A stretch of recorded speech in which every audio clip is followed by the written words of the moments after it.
اليوم جايب لكم تابلت. صراحة هذا التابلت الوحيد بالعالم اللي تنطبق عليه مقولة القيمة مقابل السعر. هذا التابلت يجي بسعر أقل من 500 ألف وبمواصفات أقوى من مواصفات الآيباد برو.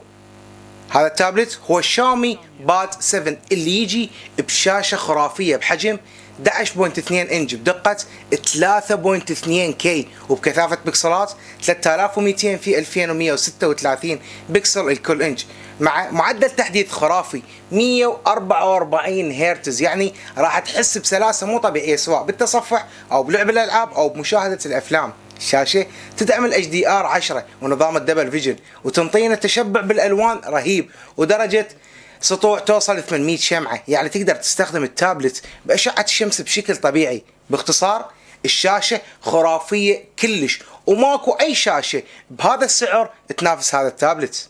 وحتى تكمل تجربة لعب الألعاب بالتابلت نحتاج المعالج قوي.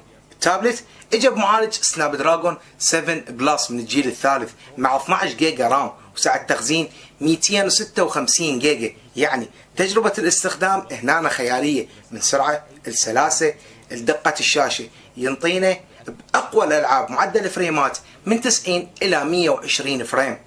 واما عن كاميرات التابلت تعتبر مو الاقوى بس مقبوله، واكيد اللي ياخذ ايباد ما راح ياخذه حتى يصور بيه. الكاميرات ادائها جيد جدا باستخدام الفيديو كول واجتماعات الزوم. كل هاي المواصفات اكيد راح نحتاج بطاريه ضخمه حتى نقدر نستخدم التابلت براحتنا. شاومي ضافت للتابلت بطاريه ضخمه بحجم 8850 ملي امبير، وفعليا تكمل ويانا من 9 الى 10 ساعات بالاستخدام المكثف، تنطينا يوم كامل واكثر بالاستخدام العادي. الباد يدعم الشحن السريع 45 واط، يعني تقدر تشحنه من 0% لحد 100% بحوالي ساعة وربع بس. نظام التابلت ينطينا تجربة جديدة. نظام التشغيل اندرويد 15 مع واجهة هارموني OS 2، واجهة خفيفة وسلسة وتدعم القلم الذكي والكيبورد، ومع مميزات اضافية مثل تقسيم الشاشة والوضع الليلي ووضع الاطفال وهواية من المميزات بعد. سعر التابلت صراحة هذا افضل قيمة مقابل سعر. تخيل كل هاي المواصفات وبسعر أقل من 500 ألف بس. شنو رأيكم بالتابلت؟ يستاهل تشتريه لو لا؟ كتبوا لنا بالتعليقات.